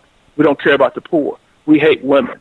Homophobia. We got to learn how to inoculate ourselves against that. Can't do it without Douglass, because he wrote about these things, and he lived it. What I like about Douglass is the fact that he was born in slavery, and you can't get no lower than that on the economical food chain. And at the time of his death, in today's terms, he was a millionaire when he died, you know. Exactly. So when people excuse blacks especially that, hey, you know, America wasn't made for blacks, and blacks can't make it in America. All I do is tell them the Frederick Douglass story. That's exactly right. And that's what we did. Very good point. That's how we start off when we talk to these young people, or young people in general, because it doesn't matter which victim category that the left try to put people in what you just said, no American today can out-victimize Frederick Douglass. And the way I like to put it, Curtis, that Douglass was born below poverty because he was born into slavery. Being born in poverty and born in slavery are two different things. Douglass was born below poverty. He started his life as a sub-0 percenter and ended his life as a 1 percenter. That's an inspiring and amazing story to tell, and to share that with young people, to help them understand what liberty is and why it's important to defend it. They get it when you give them a slavery metaphor. That's why they joined our movement. You know, it's funny because, you know, here in South Carolina, we had Harriet Tubman, we had Robert Smalls, we also had Frederick Douglass. We have such a rich history. And fortunately, a number of years ago, here in the state, they passed legislation that on the college level, the founding fathers and documents must be taught. They've now extended that into the high school. But I think we need something like that nationwide. Each state should pass this type of a law to educate our youth on what the founding principles of this nation are, and to teach what the truth is about the Civil War and about the abolitionist movement. I agree, because let me give you a perfect example and a current example why what you just said is so important. Because if you don't know the truth, you cannot recognize a lie. If you go to the Democrat Party's website, which is democrats.org, and you scroll down to the bottom and look for the Our History link, Our History. On the Democrat Party's Our History link, at the top, the first part of that sentence reads, and I'm quoting, "For more than 200 years, we have led the fight for civil rights." Now, if you don't know history, you think that's okay, that the Democrat Party has always been for black folks. The Democrat Party has always supported civil rights. The Democrat Party always championed black rights and black being human beings and citizens. Of course, that's not true. That's a bold-faced lie. But what they're doing, they're playing on the fact and recognize the fact that most folks don't know their history, so all the racism in politics must be the Republican Party. You see what I'm saying? And that's on their website, as we sit right here. And it's sad. So, but that's the kind of people we're dealing with. Let me put it that way. You know, it's and what happened was when we talked to those young kids, I want to share this with. So we talked to those young kids in Tuskegee, and I said to them, if I lie to you and lie to you about my past and who I am, could you trust me? They said no. I said, pull out your smartphones. They looked at the smartphones. I said, what's on that? We said all this time, the counterpart here, the Republican counterpart, admitted the fact that the Democrat Party was a racist party, especially in the 1900s. I said, right, in the 1800s. They said, yeah. What does it say on that website? It says the opposite. So when you go to vote and somebody gives you a piece of paper to tell you how to vote, and it's coming from the Democrat Party, are you going to trust that? Oh, they should have said, no. It's all about telling people the truth and encourage them to vote their values. That's all it's all about. We told them, don't vote straight Republican, don't vote straight Democrat. You do your homework. If you don't know who to vote for, go ask Siri. Siri will tell you. You can look up the platforms and vote your values. They appreciate that kind of truth. They appreciate it. That's what we've been doing. That's why we are here. We go toe-to-toe with Black Lives Matter in terms of sharing the message of truth. We have a lot of members who are former Black Lives Matter members who are part of our movement because the liberals who's running Black Lives Matter are not telling these kids the truth. You know, so we come with truth, and truth resonates. Well, now we have. That, go ahead, Curtis. Go ahead, Amy. Well, I was going to say you have people like Carl Kaepernick that are failing to stand up and do honor to the American flag and the Star Spangled Banner, but yet they fail to realize that very flag was the flag that the Union fought under to free slavery. So the very thing he's protesting is what helped free his ancestors. But yet they don't see that. Yeah, let me give you another perspective on that, because I've been thinking about that pretty hard and heavy. Kaepernick's not standing for the national anthem. In my personal opinion, Curtis, what he did, he took a page out of Douglas's 4th of July speech. Remember when Douglas was asked to go to New York to speak on a 4th of July event, and Douglas got there and basically said, you're all a bunch of hypocrites. You got 4 million blacks right now enslaved in the South, and you're celebrating the 4th of July.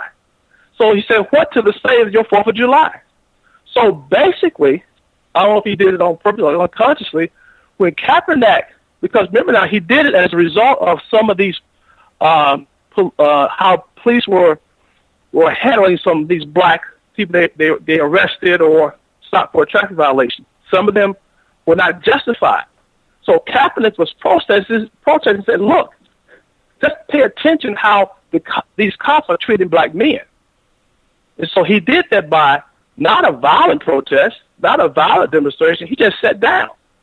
So that he basically took a page out of Douglas and said, hey, let's take a look at this oppression in this country of people who are enslaved and people who are being wrongly handled by some of our police officers. Not in every case, but some cases where, was it in Dallas, the guy was reaching his wallet, pulling for his life and get shot 4 times. So that was the kind of things that when I sat down and thought about it, I said, he took a page out of Douglas's 4th of July speech and telling America, let's take a look at what's going on in this country. there's some serious problems here. So that's my 2 cents on that. Well, having been a former police officer, I see you're only talking about less than 1% of all law enforcement. So why don't we go after the individuals that do violate the law and violate their oath of office, rather than saying it's across the board? And that's how I'm viewing it. It's not across the board. You should be looking at individuals that break the law or violate their oath of office. That's how I'm looking at it. No, I agree with that. I agree with that. But the problem is the media only show what they want to show in the news, and what they show is how blacks are being mishandled by police officers. That's the problem, because you got white dudes too who are being mishandled, but you don't see it in the news. You follow me? Yeah. So another thing I have problems with this Black Lives Movement is the fact that the people who are killed, unfortunately, they only represent maybe about 1-2% of blacks being murdered. Yet, when you look at black-on-black crime, it's almost like 90% plus black on, but you never hear anything about it. Where's the protest over that? So that's not hypocrisy on the left. Yeah. Here's something I found out. I don't know how true it is, but somebody mentioned this to me when I was in St. Louis. The people who run Black Lives Matter are white liberals. Oh, yeah. And they're using black folks as pawns. When Black Lives Matter first got started, George Soros shot them $33 million as soon as it got started. Not too long ago, the Ford Foundation said they're going to give Black Lives Matter $100 million. You know good and well they're not going to give black folks that money. That money is being taken off from the top by somebody else before it gets to Black Lives Matter. So what's happening, I think this whole thing with Black Lives Matter, it's not about race. They're using race as a wedge to fundamentally transform our country. That's what's going on. That's why George Soros is putting his money into it. They want to fundamentally transform the United States of America to make it a European socialist country, and they're using race, Black Lives Matter, and using black folks as pawns to get it done. Well, you know, Rahm Emanuel was up on TV the other day, and just, it's not exactly changing, but he was saying something about the United States, Trump is not going to get rid of sanctuary cities. And the next thing out of his mouth is that Chicago is safe. Chicago has the highest number of murders in the last 50 years. Chicago is safe? I'm sorry. Really? And he's saying it with a straight face. Yeah. So safe for the illegals. Yeah. Not the legals. So, I mean, go ask some of the people who live in these urban areas in D.C., in the black community, ask them how safe they feel. Because by him saying it's safe doesn't mean anything to me, because he's living in an ivory tower somewhere.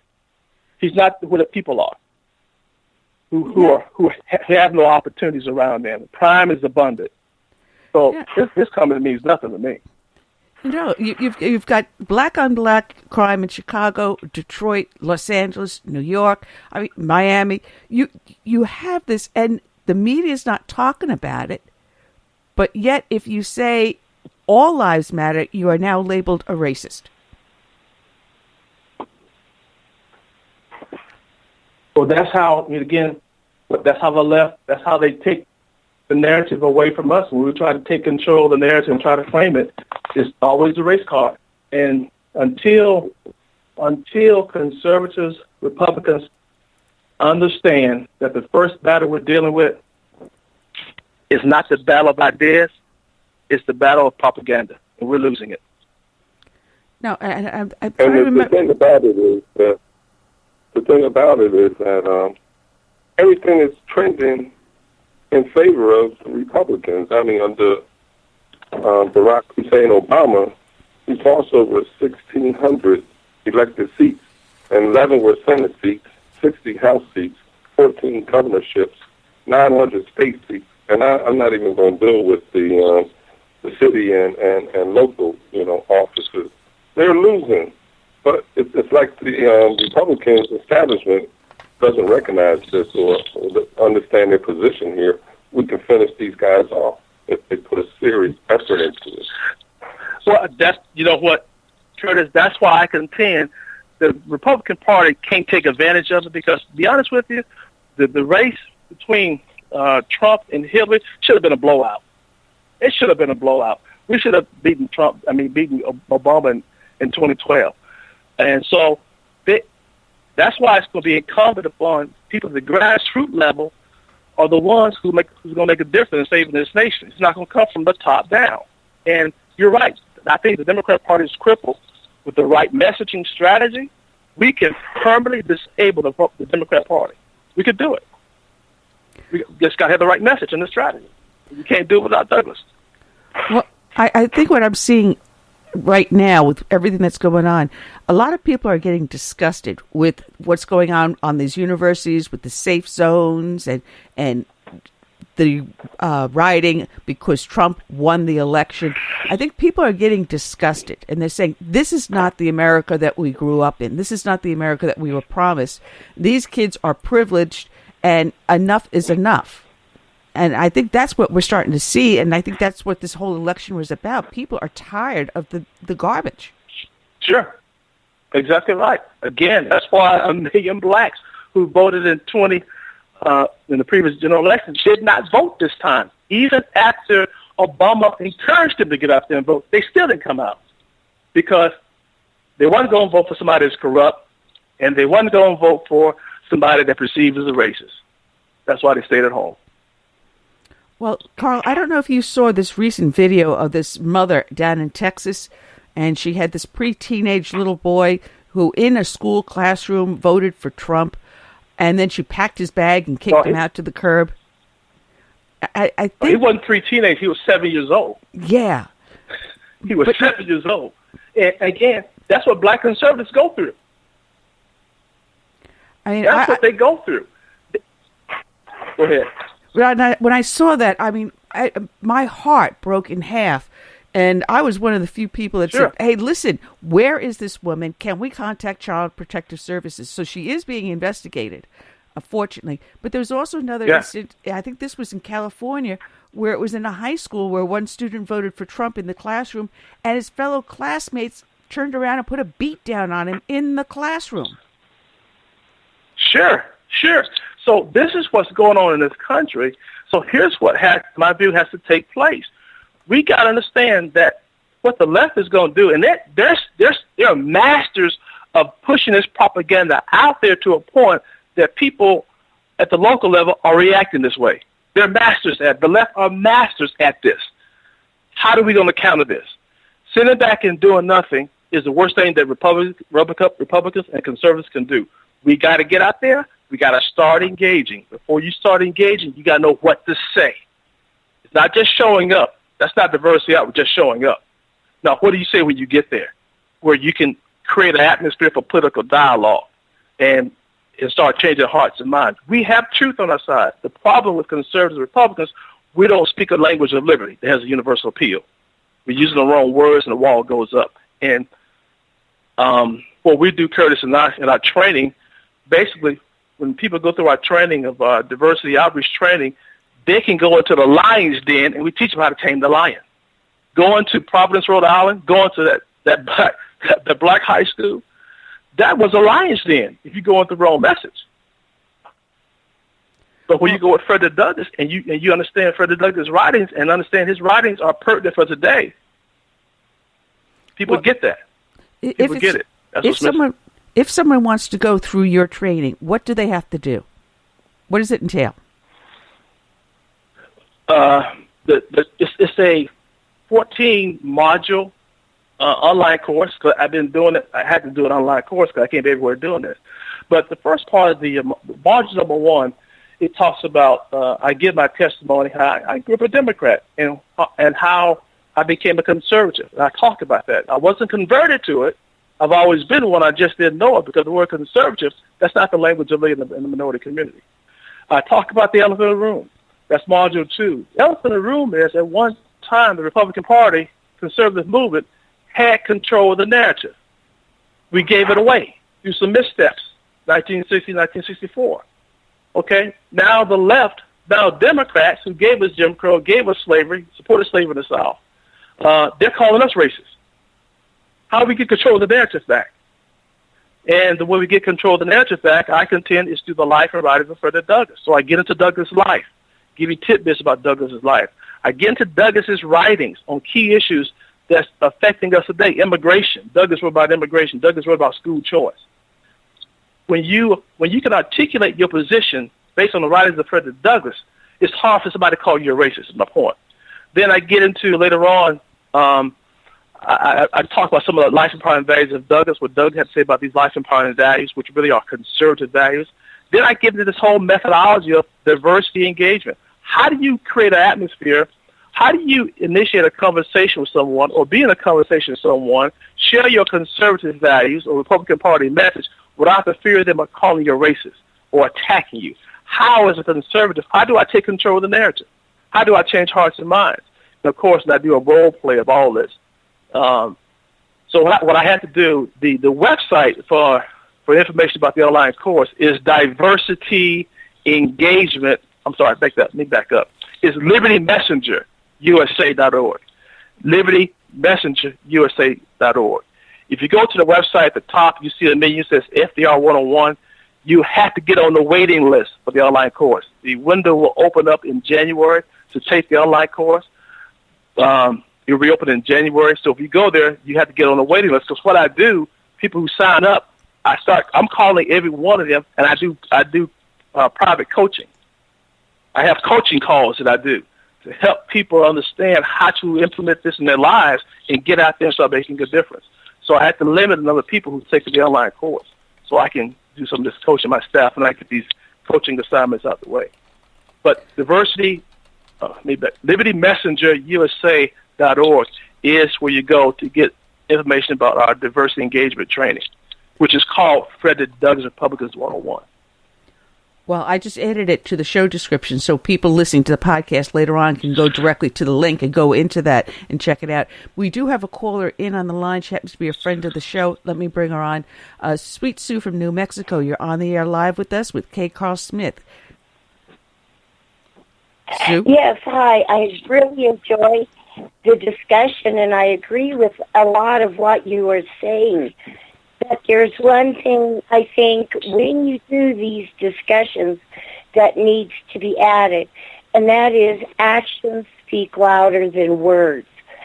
Donald Trump has begun the process of engaging the black, communities and what they are facing. I think it's important now, the black community and all Republicans, to make sure that the promises that were given, such as, like you're talking, school choice, bringing jobs back, rebuilding these inner cities like Detroit that have fallen because of such disrepair, and also bringing back the rule of law so that people can feel safe in their communities. So, talking, that's the beginning, but action is what will give power to the words. Exactly right. It's all about the policies he's going to pass. Got us be aligned with the Republican principles of fair play, opportunity, school choice, entrepreneurship type incentives. All that has to come in place now. So the policies have to match the principles. That it does. We got another caller in on the line, and it's lighting up. If you are calling in, please remember to press 1 so that I know that you want to make a comment or question. Area code 314, you're on the air live with Southern Sense. I'm your hostess, Annie. Our guest is KCarl Smith. You have a question or comment, and who am I speaking to? Well, this is Bianchi. I'm calling from St. Louis area here in the Midwest. But I supported Donald Trump from the very beginning, and I am a conservative. I'm not a Republican. I will vote for good politicians once I do the background. Well, all of them and know what they've done in the past. But I like the programs that he's talking about, especially you mentioned school choice. I'm totally against taking limited resources that's designed to keep young people out of trouble and applying to people who's already in trouble. I think that they need to come up with another funding source, because we know that those resources that's to keep people out of trouble, keep children out of trouble, are limited. I hope that he does away with the Department of Education, other than the student loans and also the grants that's available. I think that they should be possibly increased. So it looked like, and I'm happy, I hope that he comes up with a national right to carry and protect the Second Amendment, because every time we look around, we have an older person here who's trying to pass a ordinance to prevent people from open carrying semi-automatic weapons that they call assault weapons within the city of St. Louis, which I think is totally crazy. So it's a hard struggle. It's going to be tedious, and I hope Donald Trump stay the course. Carl? I agree. I mean, you just got to keep on being locked into the process, and if he steps out of line, we got to educate him. I mean, because when you're a politician, you got to walk through minefields. And so we have to, the electorate, we have to keep him in line. We have to educate our politicians like Douglas did Lincoln, to make him do right. And you know what else, Carl? Yeah. You know what else, Carl? I'm strong for immigration, too. I think that if you're here in the United States and you don't have a visa to be here, you need to go. And they need to be made to go. We can't allow people that do things the right way, according to the law, according to the rule, and then they want to be treated different. And what you see in these protests, I have always said there was a fifth column lurking in this country. And you can see this sentiment, you can see this attitude that's springing forth, like what Donald Trump is talking about as far as illegal aliens, illegal immigrants. Well, they just don't like that. They think that they have a right to come across the border. They think that they have a right to have access to things that taxpayers pay for. And, I'm totally against that. I know American who have foreign spouses, and they would fill out the right forms, the I-30s, pay the fees. The spouse will go through background checks, medical checks, and everything else, and they still can't get their spouse into the country. They find themselves standing in line behind refugees and immigrants, and that's totally wrong. Carl? So, well, Carl, I got to admit, my husband, his family was an immigrant. He came here at the age of 3. They did everything right. So why would someone like him be not afforded the rights and liberties they worked hard for, and yet an illegal immigrant coming over the border is given more benefits than our veterans coming home from war? You're right. And Carl's phone You're absolutely right, but our guest just dropped off the show. Oh, well. Well, go ahead, Peg. Yeah, I got dropped off a couple of minutes ago. Yeah, Kel got dropped, you got dropped, now our guest got dropped. But, Penky, you were going to make a comment? Well, no, and I recall talk about, I'm African-American, I'm black, and we catch holy hell if we make mention that we're, conservatives. But, and it's just totally ridiculous. You get these calls. I got a call from John Lewis, who was supporting a Democratic attorney, lieutenant governor, and in his message to support Canada, then he rattles off and say, make sure you vote straight Democrat. Well, that is an insult. That is an insult.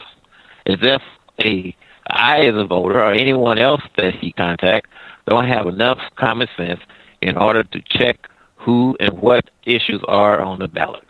It's a total insult. Well, I think we may Look, have you guys go. I continue to listen. Okay, thank you. All right, we got a Skype caller here on the line. Skype caller, you're on the air live with Southern Sense. Who am I speaking to? Hey, I just wanted to say hello to everybody in the United States. It's a brave new world, isn't it? Yes, it is. And who am I speaking to? It's Andrew. It's Andrew calling. I know some of you guys from way back when. I have to actually just apologize as a prerequisite for all the frustration I may have caused in previous years gone by. But I really, yep, there we go. Yeah, you guys know who it is. In the chat, you just put down who I am, so you know who's doing what. Yeah, but it's very interesting what's happened with the election lately, I must say. All right, we got KCarl back on the line. Carl, it looks like apologize for that. Yeah, I apologize for that. No, it's not your fault. It looks like Blog Talk Radio had knocked off my co-host and the young gal that's working in the studio keeping the phone calls straight. So you're not the only one. So don't feel like you got picked out. It just stopped everyone else off on. Oh, man. But we've got like 9 minutes left. Go ahead. I just wanted to ask you one thing, because I know that you were in the military, and Curtis, that you also were in the military. Thank you for your service. And Friday was just Veterans Day, where we do remember all the brave and hard work you guys do for our nation. But I wanted to ask you about your feeling with the social engineering we have going on in the military right now, and what direction do you think that President Trump will bring the military back into? I just hope he comes in and applies the leadership that's been missing. And this social engineering, which is nothing more than indoctrination to communism and socialism.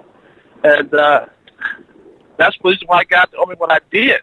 I wanted to get out the Army while it still was a respectable profession in my eyes. So the fact that for the last 8 years has been tough on the military, I'm glad to see we got an opportunity to turn that around.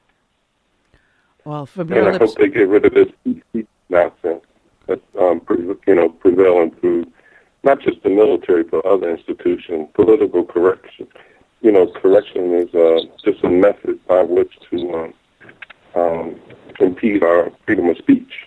That's what I believe, and I hope Trump, continues to go against that grain. Getting back to the caller from St. Louis, I didn't call his name, but what the next step is a quote from Frederick Douglass. He said this is because Trump is elected, this is no time for the friends of freedom to fold their arms and consider their work at an end. The price for liberty is eternal vigilance. So no matter who's in office, we got to be vigilant. We got to agitate. We got to get our kids involved in the process. And we got to defeat the propaganda of the communist left. The only way we can do that is through Frederick Douglass. Absolutely the only way. Oh, Carl, you have been a fantastic guest as always. And in the show description, I have the link to your website, which is FrederickDouglassRepublican.com, as well as to Liberty Messenger. Liberty Messenger USA.org. Just use LibertyMessengerUSA.org. Okay, we'll drop the LibertyMessengerUSA.org. Right. Just drop the other one. It has been a pleasure, and all you have to do is pick up the phone, give me a call, or give Curtis a call, and we'll have you back on, because it's always a pleasure to have you. You are a fighter for liberty, and you're right, we cannot drop the ball. We've got to keep on going. The game is not over. The fight is not yet won. We've got a long road to haul. Thank you for calling me, and we just got to keep liberty in mind and stay in the fight. Absolutely. The left is nonstop, so we have to continue to be nonstop. It's against our nation, because as conservatives, we like to sit back and worry about our family and want everyone just to leave us alone. But we can't do that anymore. We've got to continue to fight for liberty. No. Carl, it's been a pleasure. The pleasure's been all mine. Thank you, Curtis. We'll talk later. All right. Take care. All right, and we're going to be back here on Friday. We've got two great guests. Trevor Loud, a good friend of mine. He's got the book that he's been updating. It's now probably about 900 pages, The Enemies Within. He will be joining us on Friday, and also Tom Harris, and we'll be discussing the myth behind climate change with him. So we've got two great guests coming up on Friday, and that's it for today, huh? We got anything else going on, Carl? Curtis? Nope. And by the way, if anyone that tuned in on Friday expecting Nick Adams, he did have an emergency, which is why he wasn't with us on the show. He called me, apologized profusely, and he will be with us on Tuesday. So Nick Adams will be back with us on Tuesday. Corey Claggett is going to be joining us again, and also comedian Brad Stein. He will be joining us. So we've got great guests coming on this month. So I guess that's it for the show. Curtis, I guess that's all we have to say. Yeah. I want to thank everyone that's been up in the chat room. Yeah, I mean, it goes so fast because we have so much fun. I want to thank everyone that participated in the chat room. I know I don't always mention your names, but thank you, everyone. Thank you for all the great callers out there that called in and asked the questions. And all I say is for the rest of the week, just be happy, safe, and see you here, same bat time, same bat station on Friday. I would say good night and God bless. If you like your health care plan, you'll be able to keep your health care plan.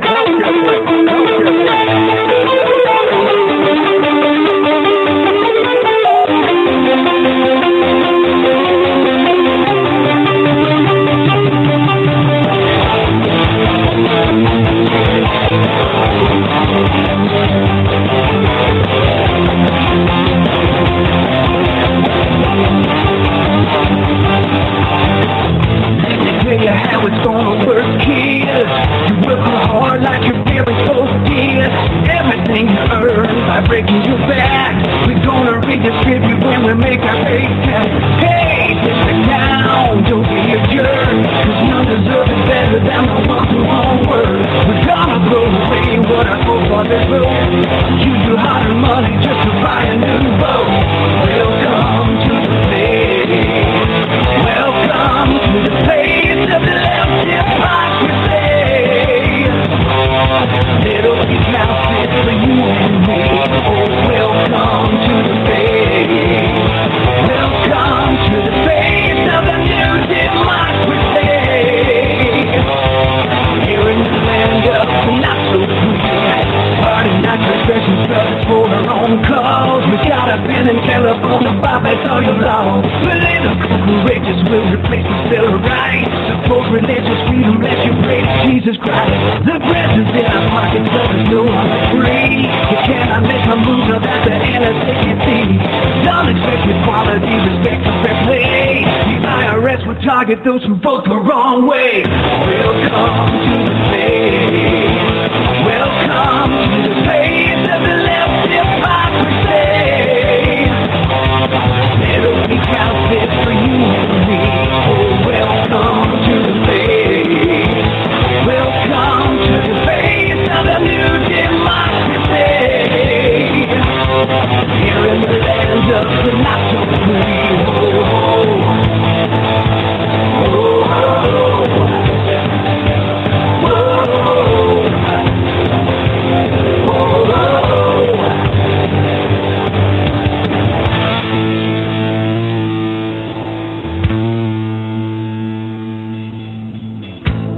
This is the most transparent administration in history. Not even a smidgen of corruption. Fact is, we had 4 dead Americans. What difference at this point does it make? If you've got a business, you can build that.